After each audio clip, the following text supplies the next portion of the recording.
You want to know what the best book is to help you study for the SAT? Check it out.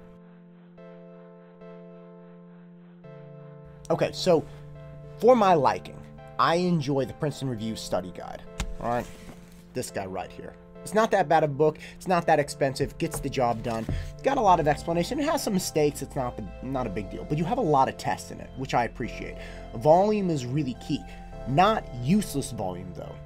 Okay, if you're making mistakes as you go through these sections and you continue to make those same mistakes, you're not doing yourself a favor. Okay, you have to take your time. You have to go through your mistakes. The value of each practice problem comes from you learning something. So if you're making mistakes on the practice problems and you're not correcting those mistakes, you're getting no value. So do yourself a favor and actually take your time, study what you missed, go from there. If you run out of tests in there, I like the Kaplan. Okay, now look, the Kaplan book has 8 practice tests.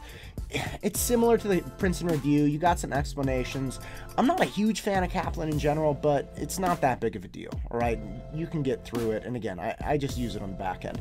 For the ACT, if you're studying for that, I like the McGraw-Hill 10 practice tests. It's pretty accurate, pretty similar to the actual test, and again, you have 10 tests, so that's pretty nice. You got some mistakes in it, but no big deal. And then again, for a backup, I use the Kaplan. All right, so if you're studying the ACT book, you run out of tests, hit that Kaplan. That'll give you about 18 tests total between those two.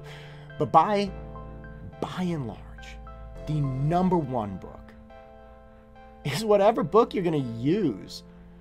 You got to realize this. People come into my class and I always say, hey, if you want extra problems, just let me know. I got extra books.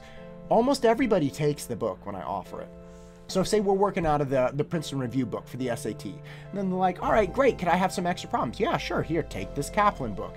Almost nobody cracks, the Kaplan book. Nobody. And why?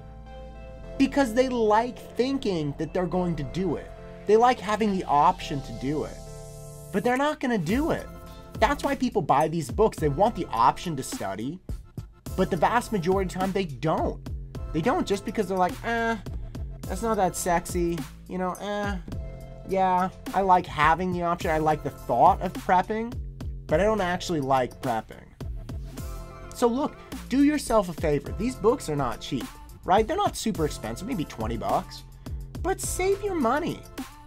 It doesn't matter. You can look at this and say like, oh, well, now I know what the best book to use is. No, it doesn't matter if it's Princeton Review, if it's Kaplan, if it's McGraw. None of that matters. The only thing that matters is, are you actually going to use the book? That's the best book to use. And guess what? Whether or not you use it has nothing to do with the book. These books are great. They're all great. They can all help you. But it's you. You're the only one that will determine if the books are actually effective. So stop trying to find the best resource and just get to work, son.